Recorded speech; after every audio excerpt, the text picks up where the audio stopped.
तो हमने अंकेक्षण व प्रबंध लेखांकन बीकॉम पार्ट 3 प्रश्न पत्र प्रथम में ई कंटेंट्स के द्वारा वीडियोज़ के द्वारा हमने विस्तार से अध्ययन किया जो हमारे बीकॉम पार्ट 3 का प्रश्न पत्र था। अब हम बीकॉम पार्ट 3 विषय ABST प्रश्न पत्र सेकंड जो ऑप्शनल विषय ऐच्छिक विषय है, हम उन विषयों में से जो विषय हमारे पाठ्यक्रम में लिया है वह वस्तु एवं सेवा कर, गुड्स एंड सर्विसेज टैक्स, ये जो सेकंड पेपर है इसमें हम वीडियो के माध्यम से अध्ययन करेंगे और इसके अंतर्गत जो भी बीकॉम पार्ट 3 पाठ्यक्रम में सम्मिलित है उस पाठ्यक्रम का ई कंटेंट व वीडियो के माध्यम से आपको जानकारी दी जाएगी, जो कि कंटेंट के माध्यम से आपको दी जा रही है। और वीडियो के माध्यम से भी आपको इस संबंध में अवगत कराया जाएगा। अतः हम बीकॉम पार्ट 3 विषय ABST प्रश्न पत्र सेकंड जो सभी विद्यार्थियों को ऑप्शन के रूप में रखना है वह वस्तु एवं सेवा कर है, गुड्स एंड सर्विसेज टैक्स। और आज हम इसमें जिसे GST कहते हैं उसकी आधारभूत जानकारी उससे प्रारंभ करेंगे और जो 2020 जुलाई तक के जितने भी GST से संबंधी हमारे संशोधन हुए हैं वो इस पाठ्य पुस्तक में सम्मिलित किए गए हैं। जुलाई 2020 में जो पास किए वित्तीय अधिनियम 2020 तक के जो भी हैं वो GST अधिनियम और नियमों को हमने इस पाठ्यक्रम में सम्मिलित किया है। और इसमें क्योंकि इस पुस्तक का पाठ्यक्रम इन रेट्स वगैरह जो इनकम टैक्स की हैं, GST से हैं, इन संबंधी पूर्णतः संशोधन के पश्चात ये भी पाठ्य पुस्तक छपती है और हर वर्ष बदलती रहती है। इसलिए इसके अध्ययन जो था हमने वो बीकॉम पार्ट 3 के प्रथम प्रश्न पत्र का ही पहले पूर्ण किया। अब हम इस द्वितीय प्रश्न पत्र को प्रारंभ कर चुके हैं और ये ई कंटेंट्स और वीडियो के माध्यम से आप लोगों विद्यार्थियों को विस्तार से जानकारी देंगे, पढ़ाएंगे और आप इसका अध्ययन करेंगे। मैंने बताया कि जुलाई 2020 तक के पास किए गए वित्तीय अधिनियम 2020 तक के GST अधिनियम व नियमों को जो संशोधन हुआ है वो इस पाठ्य सामग्री में सम्मिलित कर लिया गया है। इसमें विश्वविद्यालय से संबंधी जो परीक्षाओं में प्रश्न आए हैं उनको भी इसमें सम्मिलित किया गया है। इन सब का अध्ययन हम करेंगे और आज हम GST की आधारभूत जानकारियाँ जो मैंने बताई अभी कि GST की आधारभूत जानकारियाँ हैं, वस्तु या सेवा कर संबंधी जो आधारभूत जानकारियाँ हैं, बेसिक नॉलेज है इसका GST का, उसके बारे में इस वीडियो में अध्ययन करेंगे। तो सबसे पहले वस्तु या सेवा कर, goods and service tax over GST, इसके बारे में हम पूर्णतः जाने, तत्पश्चात इसके जो प्रैक्टिकल क्वेश्चन है वो भी करेंगे। तो कोई नए प्रकार का अतिरिक्त कर नहीं है, बल्कि ये अनेक प्रकार के अप्रत्यक्ष करों को स्वयं में समाहित करते हुए उसके स्थान पर लगाया गया कर है।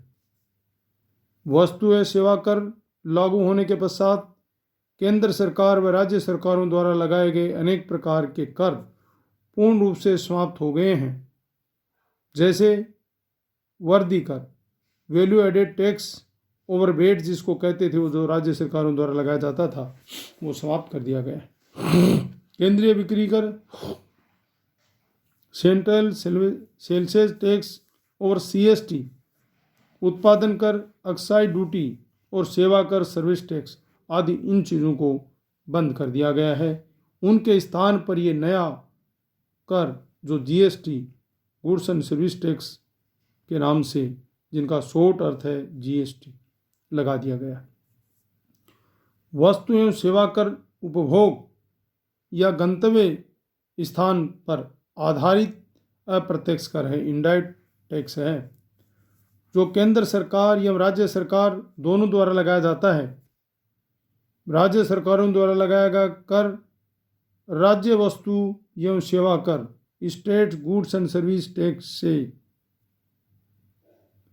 इसको क्या कहेंगे, राज्य वस्तु एवं सेवा कर कहेंगे, जो राज्य सरकार द्वारा लगाया जाता है। State goods and service tax अर्थात SGST एवं केंद्र सरकार द्वारा लगाया गया कर केंद्रीय वस्तु एवं सेवा कर, central goods and service tax, जिसको हम CGST कहते हैं।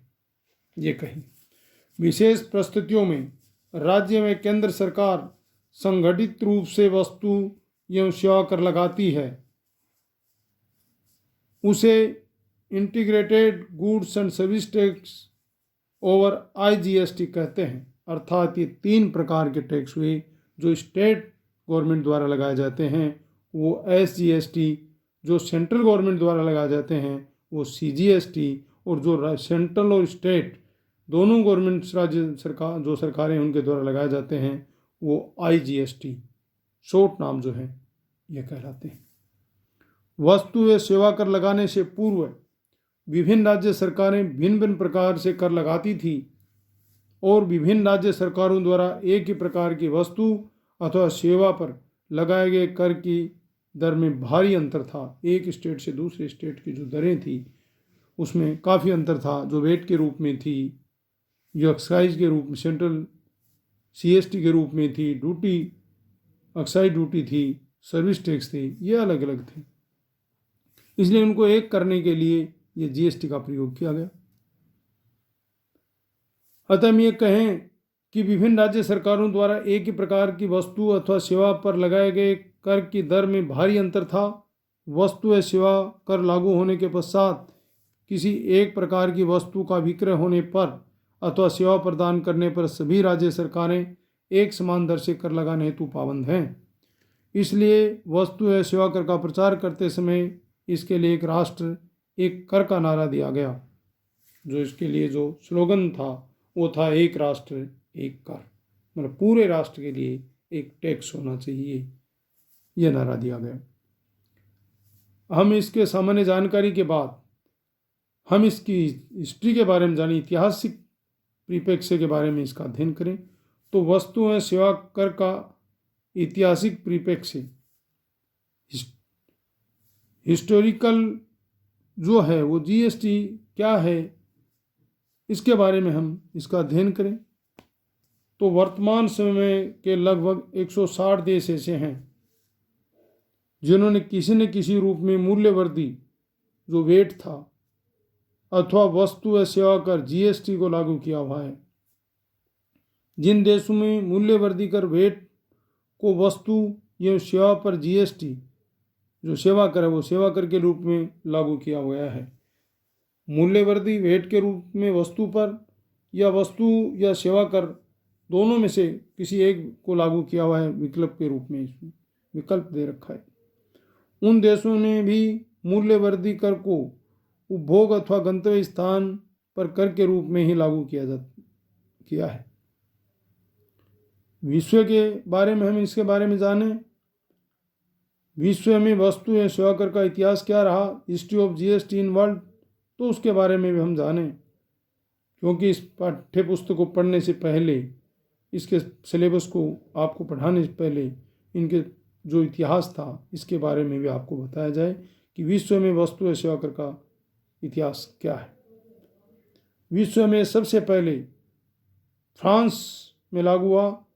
मतलब ये कि विश्व में फ्रांस वह पहला देश है जिसमें वर्ष 1954 में पहली बार वस्तु व सेवा कर अपने देश में लागू किया गया। इसके पश्चात ये न्यूजीलैंड में वर्ष 1986 में लागू किया गया। कनाडा ने पहले से प्रचलित निर्माण व बिक्री कर के स्थान पर 1991 में वस्तु व सेवा कर लागू किया गया। सिंगापुर ने 1994 में इसको लागू किया गया, जबकि ऑस्ट्रेलिया ने 2000 में फेडरल होलसेल टैक्स के स्थान पर वस्तु व सेवा कर लागू किया गया।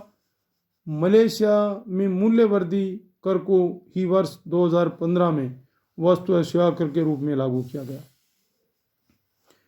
इसके बाद विश्व के अनेक देशों ने वस्तु व सेवा कर को अपने अपने देश में लागू किया और विश्व में केवल कनाडा, ब्राज़ील जैसे कुछ ही देश जहाँ भारत की तरह दो प्रकार की वस्तु या सेवा कर हैं, एक केंद्र सरकार के लिए व दूसरा राज्य सरकारों के लिए।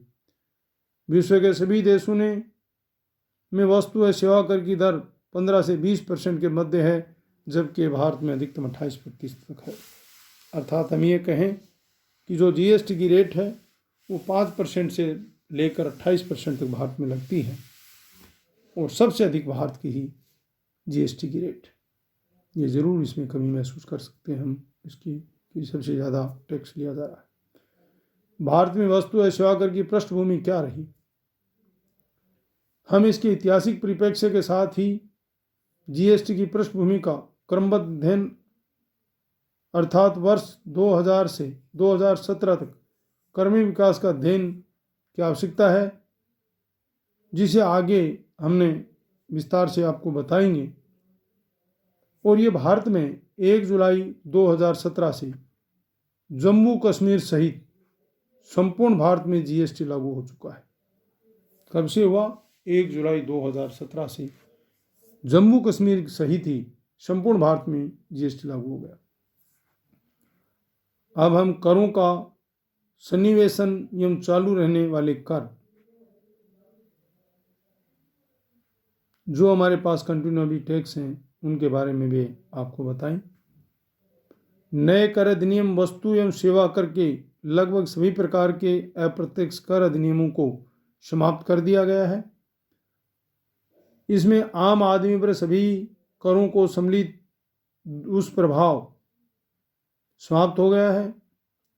यद्यपि वर्तमान में जीएसटी की दरें बहुत अधिक हैं, उम्मीद है कि सरकार शीघ्र ही इसमें कमी करेगी। प्रमुख रूप से निम्न कर अधिनियम समाप्त हो गए हैं। जो कर अधिनियम जो समाप्त हुए हैं उसके बारे में आपको बताएंगे कि केंद्र सरकार के कर जिनका सन्निवेश जीएसटी में हो गया है, जिनको जीएसटी में सम्मिलित कर लिया गया है, वो कौन से कर हैं केंद्र सरकार के। पहला है केंद्रीय उत्पाद कर, सेंट्रल एक्साइज ड्यूटी। दूसरा है उत्पादन कर पर कर, ड्यूटीज ऑन एक्साइज। तीसरा है उत्पादन कर पर अतिरिक्त कर, एडिशनल ड्यूटीज ऑन एक्साइज। या हम कहें goods special important textile and tax production पे था, उसको भी समाहित कर दिया इसमें। आयात और निर्यात पर अतिरिक्त कर, additional duties on custom, CVD जिसको कहते हैं, वो भी इसमें समाहित कर दिया। आयात निर्यात पर विशेष अतिरिक्त कर, जो special additional duties on custom थी, उसको भी इसमें सम्मिलित कर दिया गया। सेवा कर, जो सर्विस टैक्स थे, वो भी उसको भी सम्मिलित कर लिया गया। प्रभाव व अधिभार, उसको भी सम्मिलित कर लिया गया। और केंद्रीय विक्रय कर, सेंट्रल सेल टैक्स को भी इसमें सम्मिलित कर लिया गया। इस प्रकार के जो केंद्र सरकार के कर थे, वो इस प्रकार 8 जो कर थे, उनको जीएसटी में केंद्र सरकार ने सम्मिलित कर दिया। राज्य सरकार के द्वारा जिनका सन्निवेश जीएसटी में हो गया, अर्थात अब ये कर समाप्त हो गए हैं, वो निम्न है। पहला है राज्य सरकार का मूल्यवर्धित कर, स्टेट वेट, जो राजस्थान में वेट के नाम से था, उसको समाप्त कर दिया। केंद्रीय विक्रय कर, सेंट्रल सेल टैक्स, ये भी राज्य वसूल करता था, उसे भी इसमें बंद कर दिया। क्रय कर, परचेज टैक्स, इसको उसमें सम्मिलित कर दिया गया या समाप्त कर दिया गया। विलासिता, जो लग्जरी टैक्स था, उसको भी समाप्त कर दिया गया। प्रवेश कर व चुंगी थी, जो इंट्री टैक्स एंड ऑक्टरी थी, उसको भी समाप्त कर दिया गया। मनोरंजन कर में विज्ञापन, उनको भी समाप्त कर दिया गया। लॉटरी, शर्त व जुए पर कर था, उसको भी समाप्त कर दिया गया। और राज्य सरकार का प्रभाव और अधिभार, इसको भी समाप्त या समान उसमें सम्मिलित कर लिया गया। इस प्रकार से केंद्र सरकार ने भी 8 करों को जीएसटी में सम्मिलित कर गया। उसी प्रकार राज्य सरकार ने भी इन 8 करों को सम्मिलित कर दिया गया या समाप्त कर दिया गया जीएसटी। इस प्रकार से वस्तु और सेवा कर लागू होने से राज्य एवं केंद्र सरकार अनेक अप्रत्यक्ष कर समाप्त हो गए हैं। फिर भी ऐसा नहीं है कि वस्तु व सेवा कर लागू होने से सभी प्रकार के अप्रत्यक्ष कर समाप्त हो गए हैं। वर्तमान में भी केंद्र और राज्य सरकार द्वारा अप्रत्यक्ष रूप से जो कर हैं वो प्रचलन में हैं, जो लगाए जाते हैं। वो कौन कौन से हैं उसके बारे में अध्ययन करेंगे कि केंद्र सरकार अन्य जो प्रचलित अप्रत्यक्ष हैं वो कौन से हैं, राज्य सरकार के अन्य जो प्रचलित अप्रत्यक्ष कर वो कौन से, किसके, जीएसटी के अलावा। उसमें केंद्र सरकार का जो है वो पहला है आयात निर्यात कर, बेसिक कस्टम ड्यूटी। दूसरा है माल एवं यात्रियों पर सीमावर्ती कर, यह रेलवे द्वारा यात्री टिकट एवं भाड़े पर लगाया जाता है। तीसरा है स्टॉक मार्केट में अंशों के लेन देन एवं भविष्य के सौदों पर स्टाम्प ड्यूटी के अतिरिक्त लगने वाला कर। चौथा है अखबार के अतिरिक्त माल के अंतर्राज्यीय क्रय विक्रय पर कर जो लगता है वो, और चलानी व अंतर्राज्यीय माल मंगवाने या भेजने पर जो कर लगता है वो अभी भी इसमें चालू है।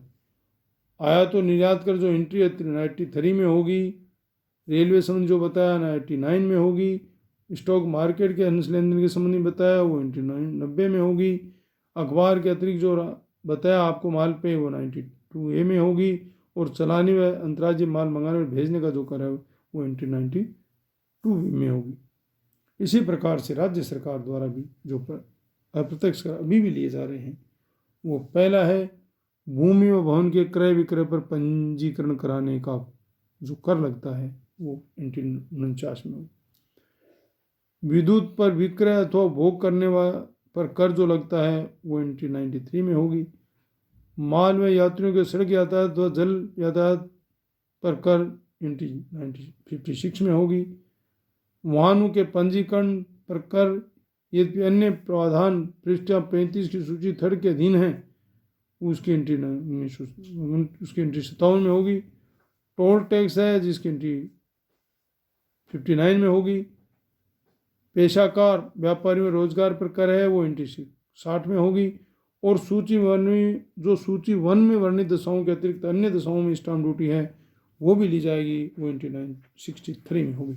इस प्रकार से राज्य सरकार या केंद्र सरकार जीएसटी लागू करने के बाद जिन करों को जीएसटी में सम्मिलित कर लिया गया उनका अध्ययन किया, और जो कर आज भी अप्रत्यक्ष कर हैं जो केंद्र सरकार द्वारा प्रचलित हैं जीएसटी के अलावा राज्य सरकार द्वारा भी अप्रत्यक्ष जो प्रचलित हैं उनका हमने अध्ययन किया।